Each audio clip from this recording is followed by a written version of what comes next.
to be a director, you have to be open to suggestions. It doesn't mean you have to listen to it, but somebody may come up with an idea that actually is a great idea that you never thought of.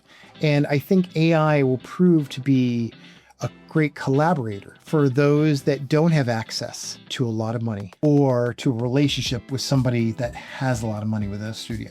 Pull up a chair and listen in, because we're here, damn it. This is Georgia in Connecticut. I am your host, Georgia Reed, and today we are talking with Alec Asten. Alec is an award-winning filmmaker. He is the owner of Firesite Films. He is the founder of the Southeastern Connecticut Filmmakers and current VP of the Connecticut Film and Television Alliance. First and foremost, where in Connecticut and why in Connecticut? I'll tell you, I had nothing to do with the why. It just happened. I was just popped right out in Westerly Hospital on the border of Connecticut over in Rhode Island. And that's it. You can't be on the podcast. Born in Rhode Island. No, kidding. Yeah, I'm an Islander. But, you know, the funny thing was being where I am. Well, let's just take it from a Rhode Island perspective. When I mentioned to people in Rhode Island that I live in Westerly, I mean, I might as well be in California. It's really? Just, oh, yeah. Well, Rhode Island being the smallest state in the Union, you know, it has... when we were kids, there was a joke that was passed around, but it was truth. Traveling with some friends up to Providence in a car, you know, our parents would pack 2 lunches, you know, one that you would have as a lunch and one in case the car broke down and you were able to make it back for dinner, you know. Oh my God. But that was the whole mentality, the way things were from people from Westerly. But but it was a seaside town, it is a seaside town. And growing up on the shore, I absolutely loved it. It was very, let me say, advantageous that I ended up going to high school in Connecticut. Back in the 80s, there was the teachers of Westerly went on strike. So there was over 300 kids that went from the town of Westerly to the school that I attended, which is called St. Bernard's over in Uncasville, Connecticut. So for me, it was wonderful because it just expanded friendships everywhere. And then, you know, around that time, I started developing this love for wanting to be a filmmaker. Now, wait a minute. Wasn't it your dad's 8mm camera that got you started? And it's absolutely true. Absolutely true. So when I was around 10, when I was a child, I became this lover of dinosaurs. I can't tell you. Dinosaurs rock. Who doesn't love dinosaurs? Oh my God. So, you know, watching movies, like old movies, Valley of the Guanji, 1 million years BC. I mean, I would be glued to them whenever they would come on the TV, right? Yes. And so I used to make models. I used to make little dinosaurs and everything. And then when I was learning more and more about how these movies were made with stop motion animation, Ray Harryhausen was like one of my heroes. Harryhausen's the God. Right? It was truly. And so many films that he made that just kind of made this magic come alive of movie making. So if people don't know, Harryhausen is like the godfather of stop motion animation. He was the one-man tornado that really put a lot of the classics, you know, to life. But you know, seeing these, I would go out and I would use my father's Bell and Howell. It had a stop motion. It had you could animate one frame at a time. What's a Bell and Howell? Oh, Bell and Howell is a 8mm camera. So it was like imagination exploded when I was a kid. So, you know, watching these dinosaurs, making these dinosaurs, playing with these dinosaurs, and then seeing that through film, I could make these dinosaurs come to life. Yeah. And, you know, I brought in, you know, guys from my neighborhood, you know, I'd get them to run down the street and then I animate this little dinosaur coming after them and stuff. But you're Spielberg in the making. Now, did you ever go to the dinosaur museum? You've seen they have this dinosaur museum in Connecticut. I still haven't been. Is it good? It was. So my parents took me anywhere there was dinosaurs. I mean, I was gracious. They really kind of, I think they loved the fact, you know, and people would come from out of town, friends of theirs, and they'd be asking me questions. What's this dinosaur? And what did this do? And everything. So I had a aficionado kind of love for these creatures. Top dinosaur. Triceratops. Oh, you're in a heartbeat. Okay. Oh yeah, by far. And I was trying to think of why I love that dinosaur so much. And I kind of think that it's instilled in me somehow today is that, you know, friends that know me know that one, I'm a go-getter, and one, I'm kind of work as like a protector. And I think it was that whole idea of like, you know, the classic Tyrannosaurus Rex was, you know, the king dinosaur, but he was the meanie. He ate everybody, I know, right? And Triceratops was the one that would go against the bully. You Always, know? And right? so I think that's why I actually had this thing with, Triceratops. I love that. I love But that. anyway, so it was the dinosaurs that got me into movie making. And so, after doing these films and everything, during high school, I found out about this AV class. And at that time, video was really starting to become prevalent. So got involved and, started making more films and music videos, because that was the whole generation thing was happening with MTV, and just had a blast and realized that that's what I wanted to do. So I looked at different film schools throughout the country. My parents took me to USC. And I went to NYU to look at schools. And then I had heard about, it was surprising at the time, but the fourth best school in the nation, and this was in 1985, was the University of Bridgeport. You're kidding. Yeah, no, right here in University of Connecticut. Bridgeport, right here in Connecticut. I love this. And the reason it was because it had a smaller group of students. I got involved with, and I went to Bridgeport, and it was wonderful because there was a lot of hands-on. Yeah. So all of us we were all working on each other's films, we were all creating things. And it was a great atmosphere, as all filmmakers do. Instead of writing a thesis, you have to create a film. And so I made a film during that time that I had always loved. As I got to grow more with film in high school and everything, I loved epics. Tell me, what kind of, give me some names. Well, my beyond all is Lawrence of Arabia. That's my hands down favorite. I got to see that, in the original, what is it called, 70 millimeter, Well, Aeroscope or whatever in Santa Monica. Martin Scorsese was responsible for taking the old negative and cleaning it up and polishing it. Thank you, Marty Scorsese. It took a place that none of us want to inhabit, the desert. And it gave it such a beauty to it that I think that was one of the things that really appealed to me of the escapism of filmmaking, right? Yes. So that, Ben-Hur, El Cid, a lot of the big films, I loved them, So I decided I would do a period piece for my senior thesis project. I wrote this script and came up with this idea of these two convicts that create a prison break in the 1800s. And it becomes a mice and men story. Are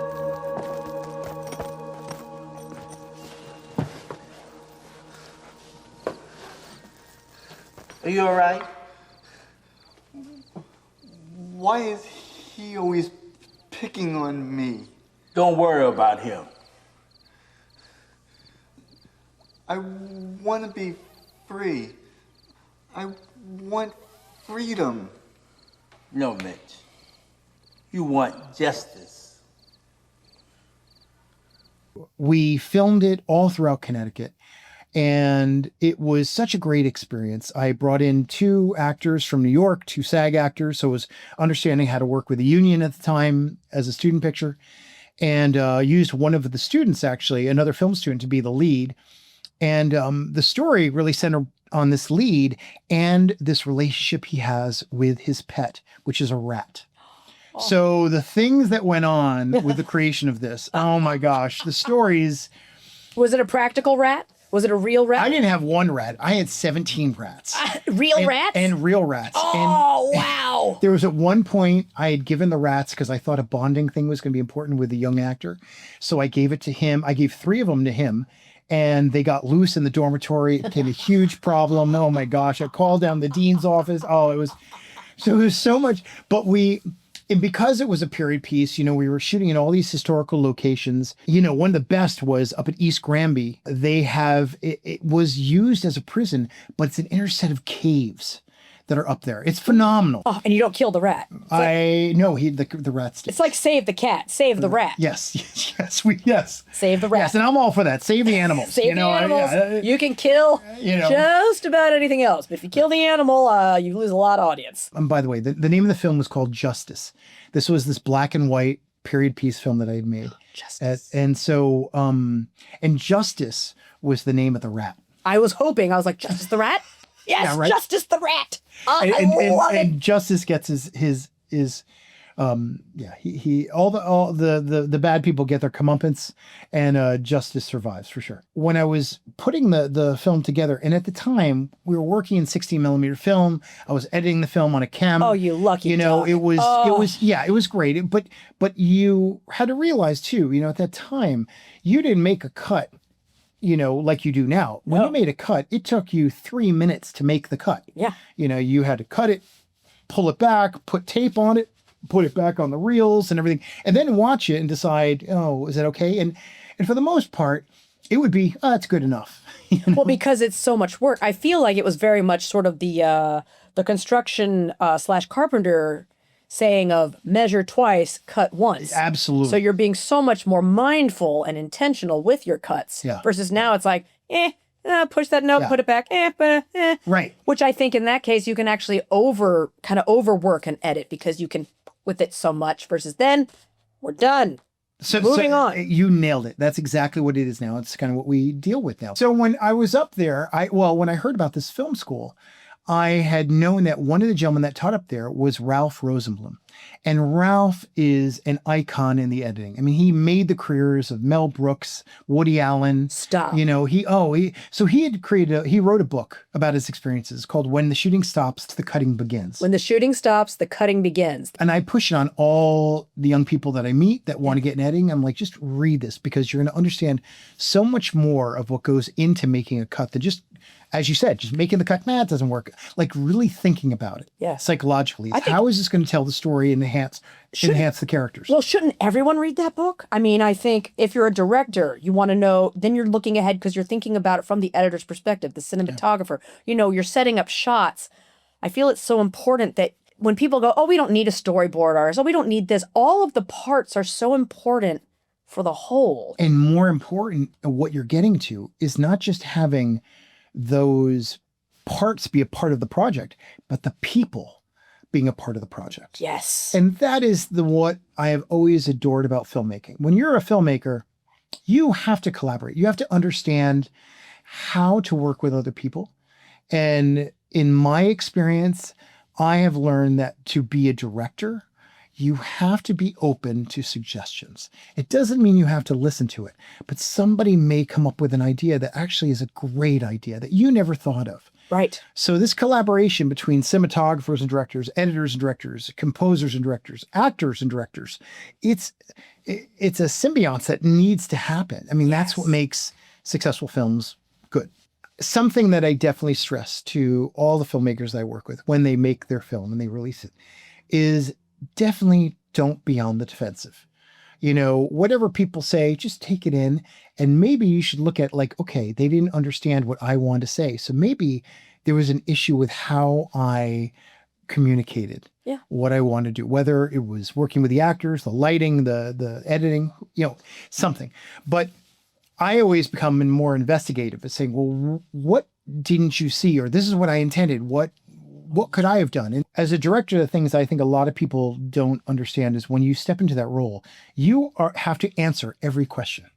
And there are millions of questions. Be like, what do you think about the color of the outfit? What do you think about the location? Should we move the camera somewhere else?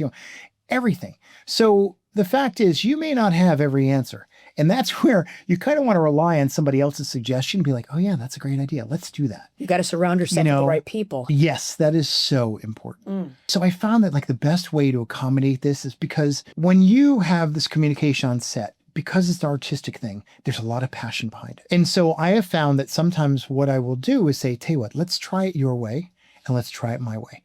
Because I know from my experience that when I'm in the editing room, working with the editors, we have the opportunity for both. Whereas if I didn't give that opportunity time to blossom, I wouldn't have that choice. Yeah. And it's all about choices. A gentleman that I had also worked with there, Rick Rosenthal, he was a director that had done a lot of films in the 80s. He had done Bad Boys with Sean Penn. Wow.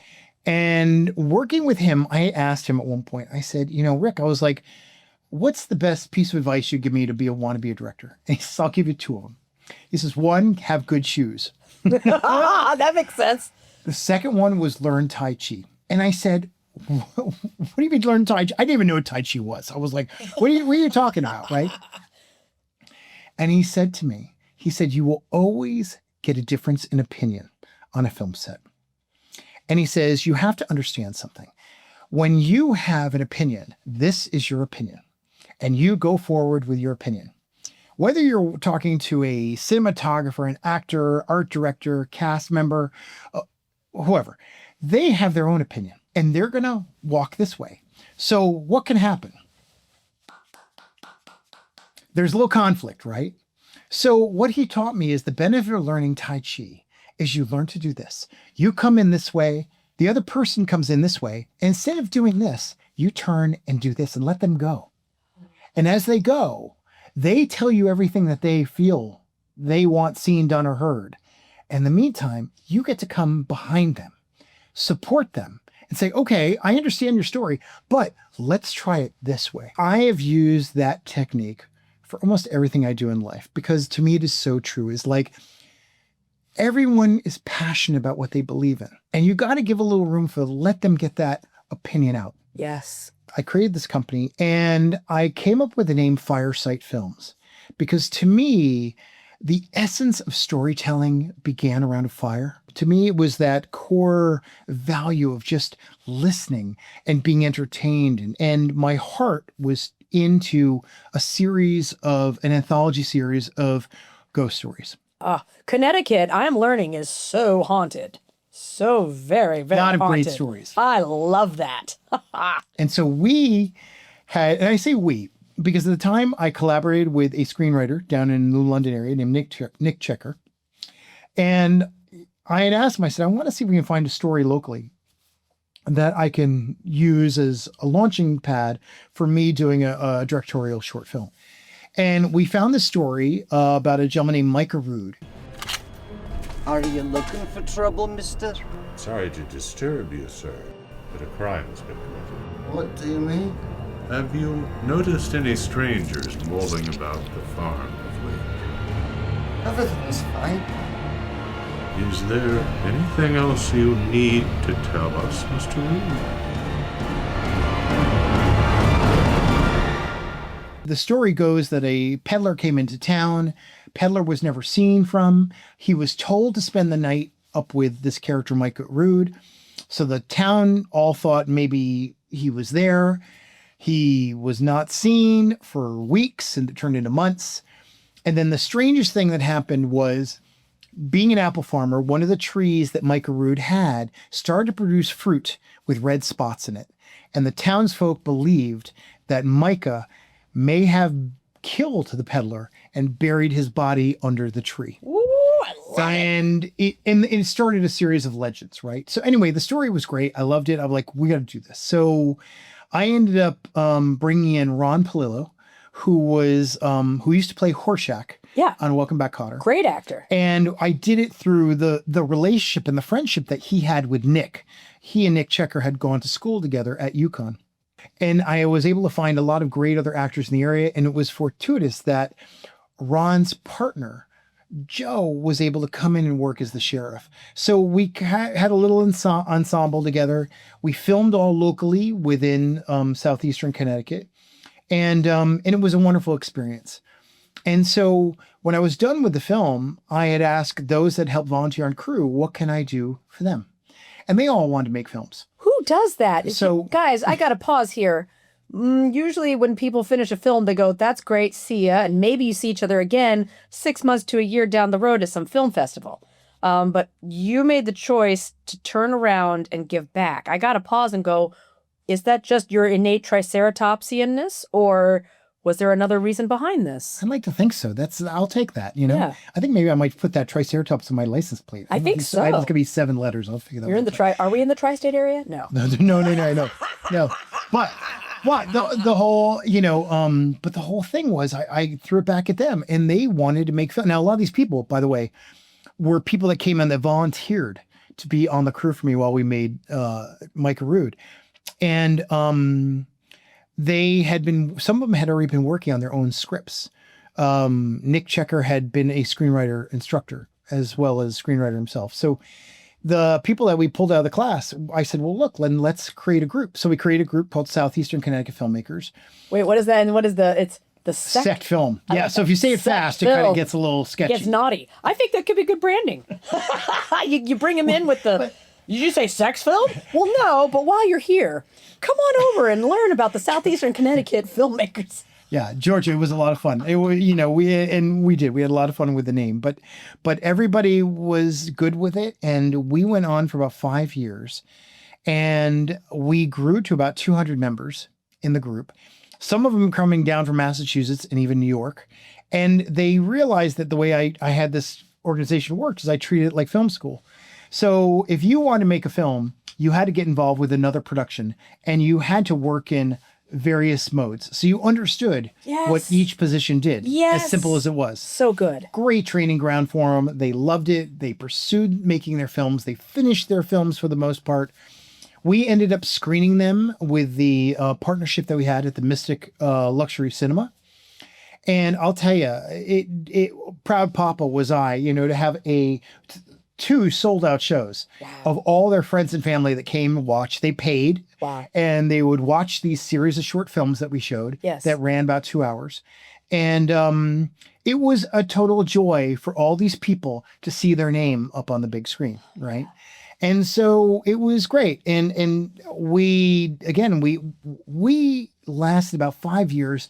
And then I decided to take a step back because I wanted to invest some of my time back into my projects. Of course. And during that time, I just need to have better income coming in as well. So I ended up getting involved into a lot more of doing corporate work.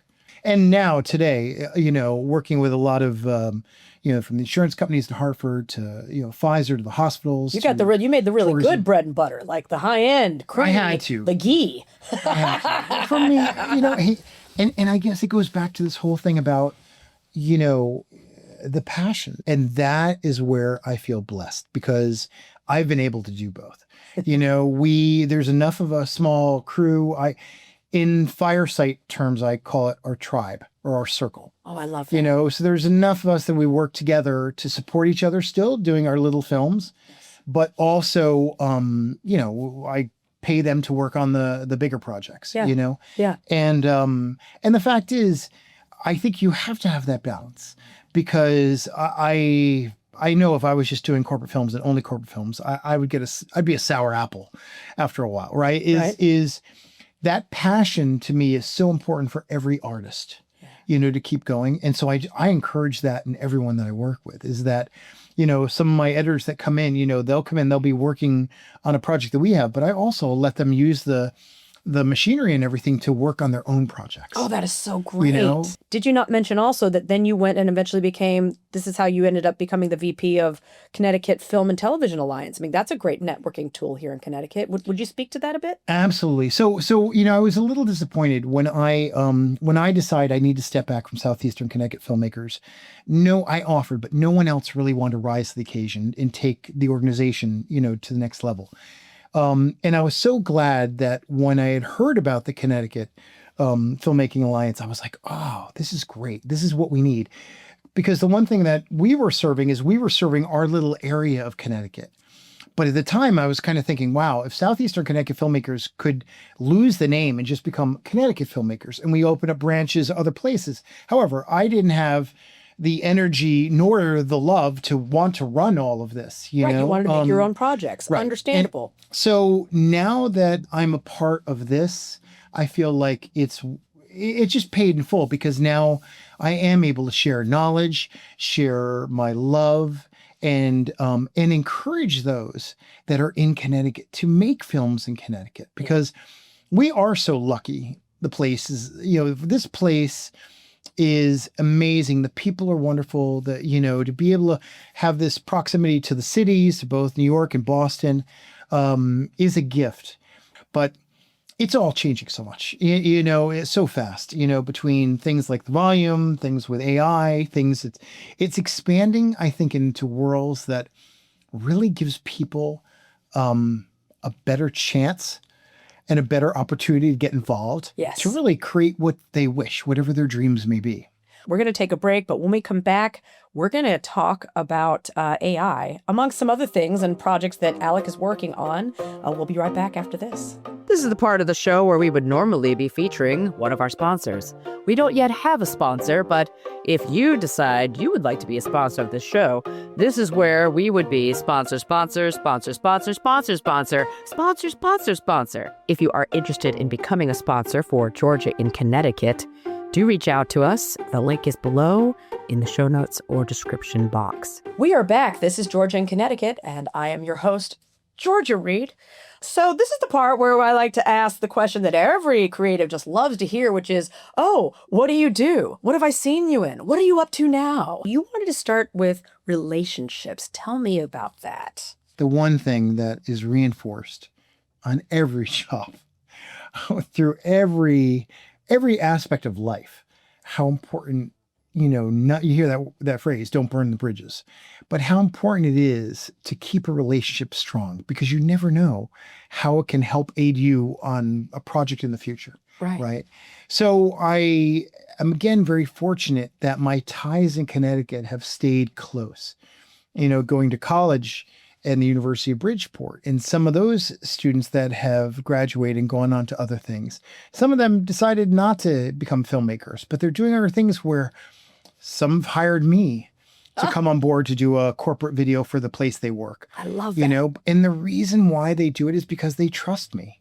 They know me. They know that I can give Alec this project and he will get it done and it will look good. Yeah. And that to me is the greatest compliment I could ever ask for. So for Diamond Rough, which I believe you worked on with Joe Young, was this a particular project where relationships came into play? Yeah, absolutely. I got to witness them as well as be a part of them too. Joe had written a book called Diamond Rough, and he was very passionate about getting this movie made. He had been in touch with a couple of directors. Some of them had ties to Connecticut. And because of conflicts or whatever reason, they couldn't commit to it. He had heard about The Curse of Micah Root, the short film that I had done, and how many awards I had won. And how many awards did it win? 24. 24? Yeah. Did you hear that, audience? 24 awards for the short film. Michael. Well, that's fantastic. But I went above and beyond too with doing that, because it costs a lot of money to enter some of these festivals. So I probably put my own $2,000 into that, entry fees. Wow. Right, getting it out there, and it certainly didn't get accepted into all of them. And some of them I was crushed because some were big pictures. But I learned how to do it and learned how to navigate through the film festival circuit, because there is a path you have to do to get success. I'm going to pick your brain about that off camera. That might be a whole separate podcast interview. I mean, that's such a thing that people want to know about and don't know. It seems like black magic. Yeah. But please continue about Diamond Rough. Yeah. So he'd found you. Joe Young. So he found me, asked me to become part of it. And I was a little skeptical at first, because the story was all about inner city life. And I referred to the character as a Robin Hood from the hood. Right. But I had no true knowledge of life in the city. So I was truly, to joke about it, I was the cracker on the set, so I would rely on a lot of the guys that were helping out in production, everything, asking them, well, how would somebody, or if somebody wanted this, how would they get about doing this? Right. So in this world, because I was entering an environment, inner city Hartford, that I really didn't know much about, I depended on getting a better understanding from them. Reverend Woods, we like what you're doing in Connecticut and the nation. We just can't have Mr. Ruff, a jailbird, to be a part of a program that we're funding. Suddenly, the investigation was dropped. How did you get that information? I don't trust my own mother when it comes to my money. I take you up on that challenge. Money doesn't control me. God does.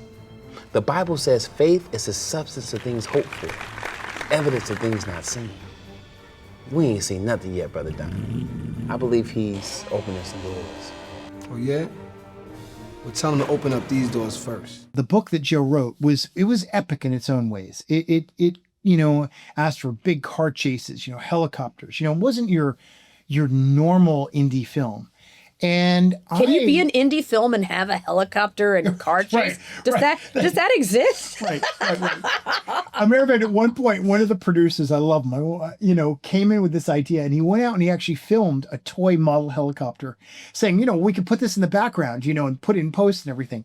And I mean, we did things like that in the 80s, didn't we? Kind of, I don't know, just put the milk in the bathtub, you make a crazy. Yeah, So I was like, we could, but let's not even go there. I don't think we need to. And so what I'd really learned from Joe was Joe has his whole career in Hartford. So he knew a lot of people. And things that we were able to get done, he was able to get done. And to me, that just is kudos to the relationship he has with the town, with the city. And how those relationships really paid off, that he could get things done that many people wouldn't have, and those relationships spanned on, even asking for people's expertise and trusting them, So to me, I think, I see a lot of work being done now, and I think it's going to even increase more, that with the advance of AI, a lot more people will be doing work on their own. As an actor and performer who very much does not want to be replaced by AI, I'm curious to hear how you, the Triceratops who cares so much about fighting the bully, is embracing AI in your creative endeavors. Talk to me about this. The best way to look at this situation, because I don't see it as a problem. I did see it as a problem, like everyone I know. Like what you just said. When it first came out, you were like, first came out, I was like, oh shit. What? Oh man, my job's done. Right. But then I just kind of took the attitude of like, all right, listen, I don't want to be a dinosaur and go extinct. Yep. It's always adapt and survive, right? Right. I had to adapt. So I started learning it. I started working with it. I currently embrace it. And I think, in my opinion, there's no way getting around it. AI is going to become integrated in our lives. I mean, it just is in so many different aspects that we can't get away from it. What we need to make sure is we keep that human element alive. And that is the gift that we have, is as a filmmaker, as an actress, as a podcaster, you can utilize this technological advances to your own benefit. You just have to think about it. How can I use this to help me get where I want to go? Okay, tell me what you're doing with it. So when you're working with AI in the filmmaking sense or photography sense, you are typing, you're texting, you're prompting what you would like to see. You have no idea what's going to come out. You're hoping the computer understands what you have just written. And so, you put it in, hit the button, it's doing its creation. Does it do a little rainbow pinwheel? I use 6 different software. Oh. So they all have their different ways of doing it. Oh. But you wait. Okay. Right? So you're waiting 5, maybe even 10 minutes, right? And then all of a sudden this image comes up. It's the same kind of dopamine that I remember as a photographer, going into a lab, putting your negative in, actually creating this picture. Yes. And it's the same kind of thing as, again, pulling a slot machine. You're waiting with anticipation. Is it going to come with what you want, or is it going to mean it didn't? Okay, let me pull it again. There's a foot coming out of the head. So in the AI world, that's exactly what happens, is especially a year ago. A year ago, there were complete problems. You would go probably 30, 40 generations before you'd get something that you could use. Wow. But I saw the potential in this. I was like, wow, this is amazing. I'm sure 100 years ago, when photography first came out, all the painters out there were in complete disgust. How do you feel about the fact that the majority of all of this stuff that we are getting from AI was scraped from real artists without appropriate remuneration? Yes. I am in complete agreement with that. That is, it is. It's stealing someone else's child. Right? Right. I think that I do support, I hope that those lawsuits go through and AI will I mean, if people have, it's going to be such, I know it's so hard to put the genie back in the bottle. And something else I think about is that I think about right now, a concern for me is these data centers are being built left, right, and center. And then we're starting to hear the fallout of, people having illnesses and power outage issues. And of course, the cost of power and the cost of water that it's drawing right now. And I don't like any of that. And then I also think about how the first supercomputer that was built was, the size of a factory. And now, of course, it's in a phone. So can AI, I think they're already creating AI models where they are localized on your computer and they're not pulling from the big resources.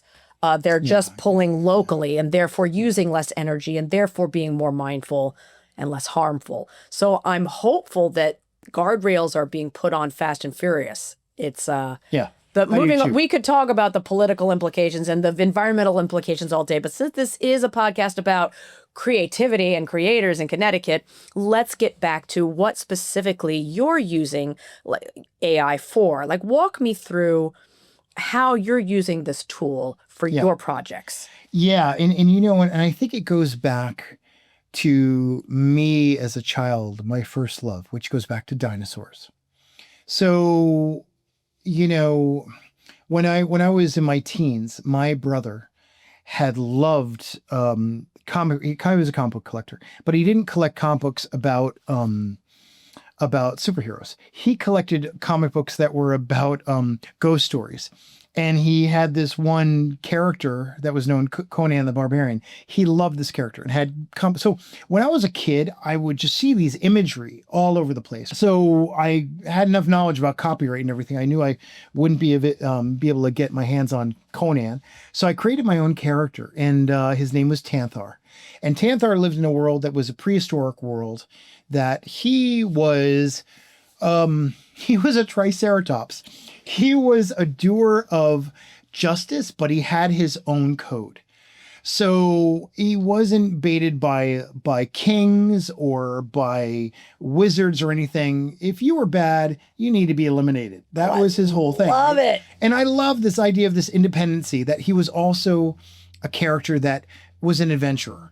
He traveled, he saw things, he made friends, he made enemies, but yet he just lived becoming a conqueror, which he eventually becomes a king, right?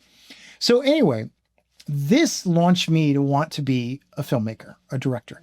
And I had dreams when I was in high school, when I was in college, that I would be now working in LA as a film director.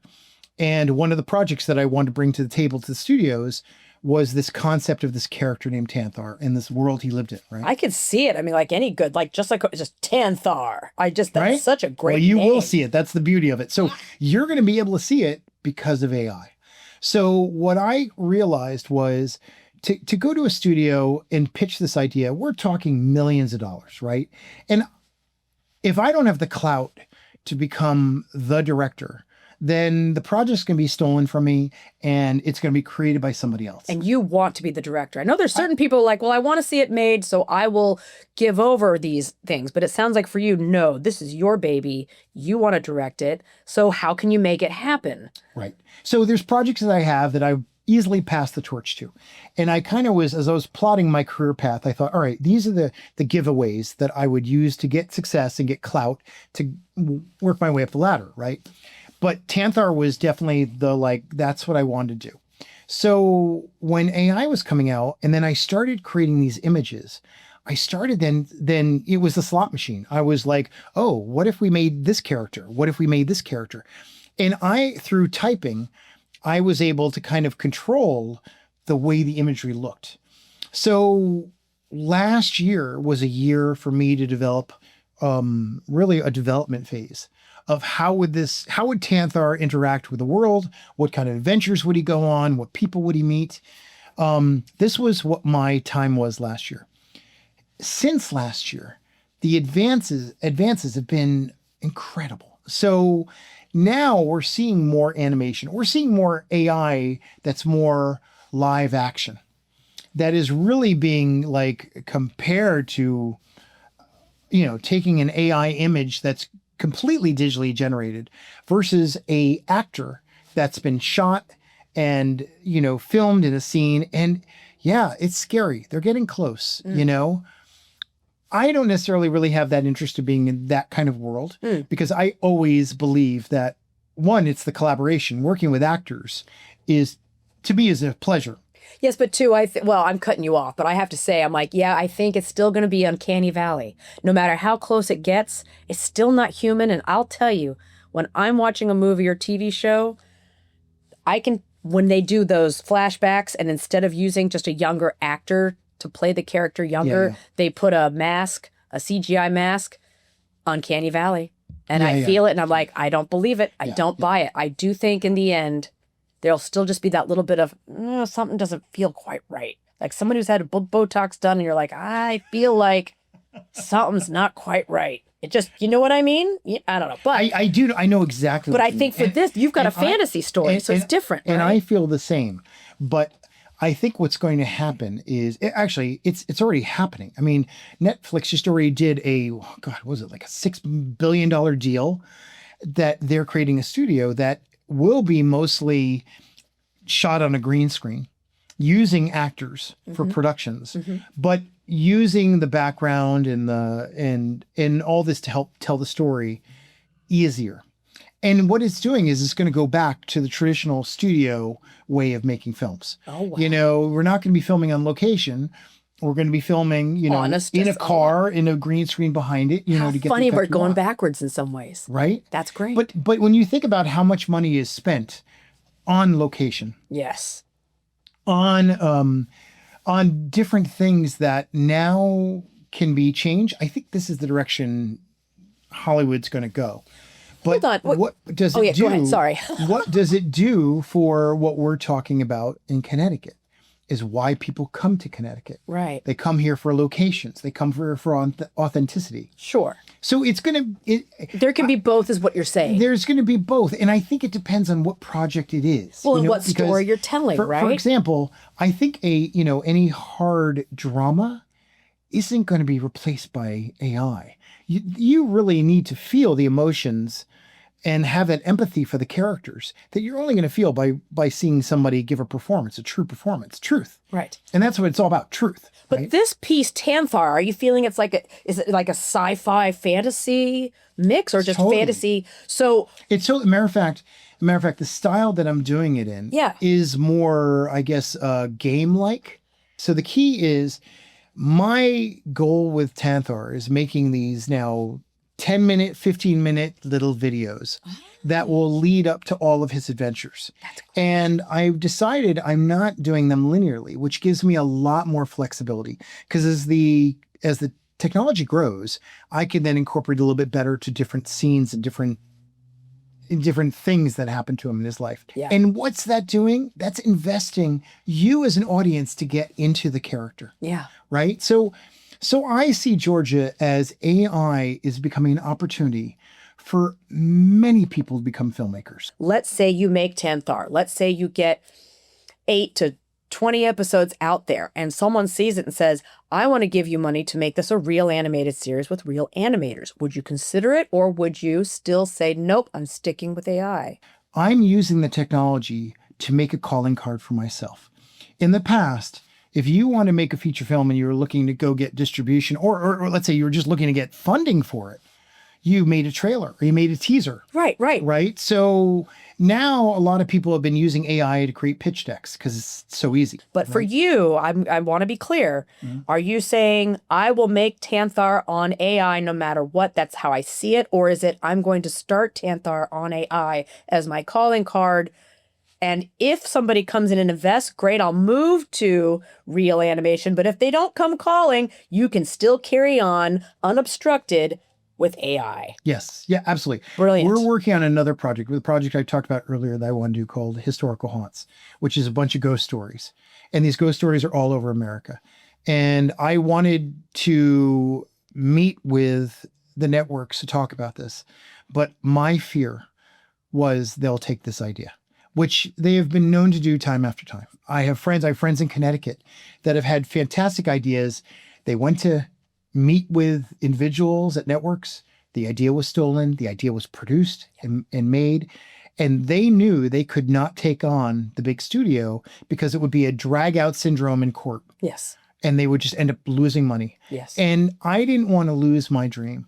So for this other project, the Haunts project, we are now creating, the team at Firesite is now creating, again, small AI stories that then I would like to, propose to a network.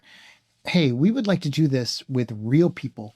But shoot on real locations. But you have the AI. Is that your intellectual property? Is that what you're saying? Explain that. Explain that to me. Because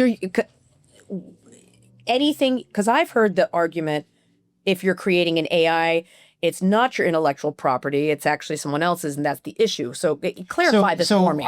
For me in the audience. Forgive me. There's so much I don't know. Your question is so valid, and the truth is I can't give you an answer on that because it's changing every day we speak. So the courts are still in constant battle is who owns this image, right? Now, the way it's worked out, when you kind of sign up for a subscription for different services, for different generators of this content, some of the generators will say to you, they give you, you have the copyright to whatever you generate here. Some will say you do not have the copyright. You can use it for whatever you wish, but we have the copyright. And so that way we can use your images that you create to try to self-promote us to get more people to use the platform. Interesting. So each platform is different. They're all different right now. So when I talked to my entertainment attorney about this, and as I saw these advances in AI, I was like, all right, how plausible is this really to use this as a tool to get my dreams to come to fruition? And she's been wonderful to guide me along the way. And the fact is, you just have to be smart about it. You still got to do the work. And you've got to have respect to those that you're borrowing from. Yeah. Bibliography, baby. And I think that is the biggest issue with AI is people feel robbed because there's no respect. And the computer doesn't know any better. The computer's trying to help whoever is in command with the keyboard. So it's just trying to give you suggestions like, what do you think of this? What do you think of this? What do you think? And truly, when you're creating images, you have no idea what you're going to get. But then you go back and you tweak it. Right. So in my world of AI filmmaking, it's constantly tweaking it. You've said that you can see it creating new jobs. How will it create new jobs in your mind? Where I see AI is making jobs is, let's say, the young people that you have in the inner city that are probably never going to make it outside of the state.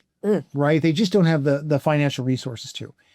They could get onto a computer and they could start generating a story.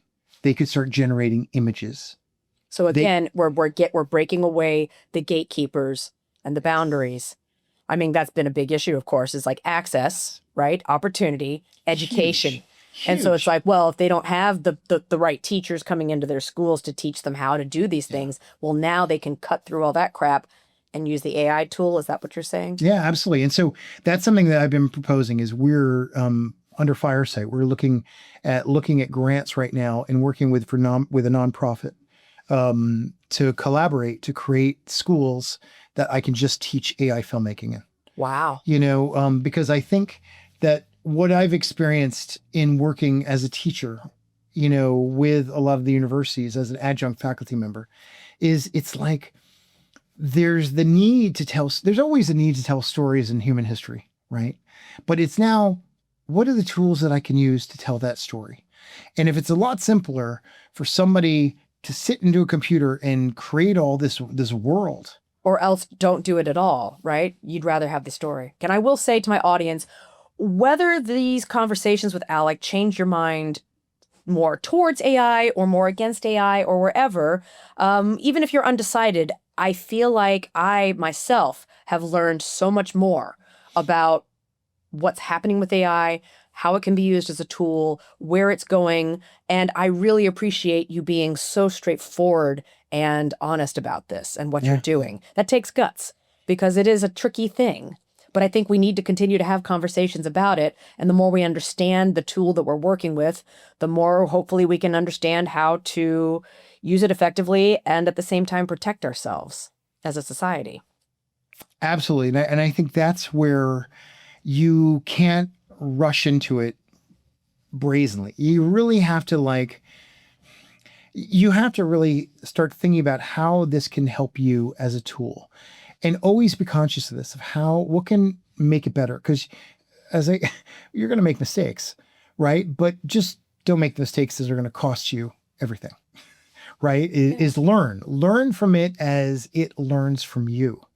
And I think AI will prove to be a great collaborator for those that don't have access to a lot of money, or to a relationship with somebody that has a lot of money with a studio.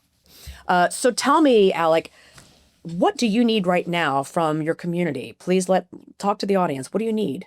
Well, I after using AI for the past 3 years, I've, not only have I accepted it, but obviously I've embraced it.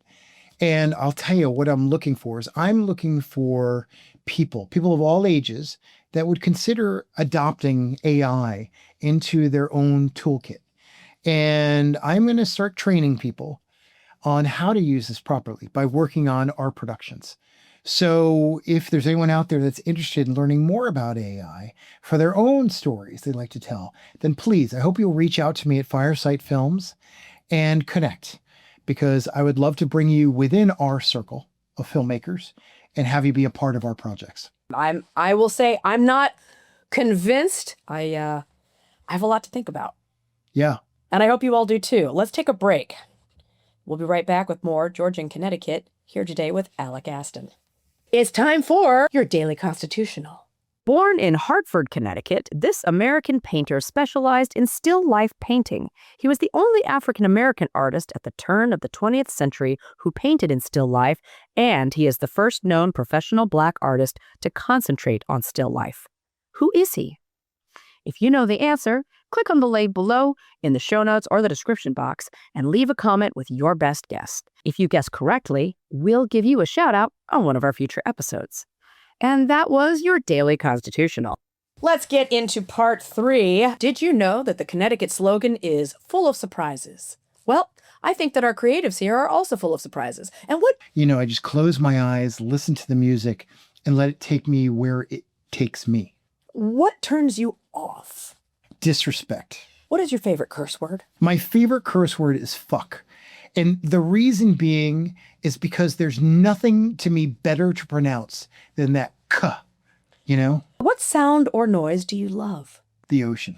What is your least favorite sound or noise? Honking horns in car traffic. What profession, other than your own, would you like to attempt? Oh, definitely be something with animals. Zookeeper. I thought about being a veterinarian when I was younger, but honestly, the math and the science part scared me. Well, tell me what profession you would definitely not like to attempt. My least favorite job would be an accountant. If heaven exists, what would you like to hear God say when you arrive at the pearly gates? Yes. That's great. That's great. That's all any angel or God needs to say to me, okay? If he says no, I'm in trouble and I know I'm going to be hitting the I just want to make sure it's definitely, it's not like a yes. Yeah, going to hell in a bucket. Yes. Got it. Love it. So on that note, this has been fantastic. Alec, where can we find you and find out more about what you do? So my office space is in Noank, Connecticut, which is on the southern tip of Mystic. And the best way to reach me is probably through our website. So firesitefilms.com.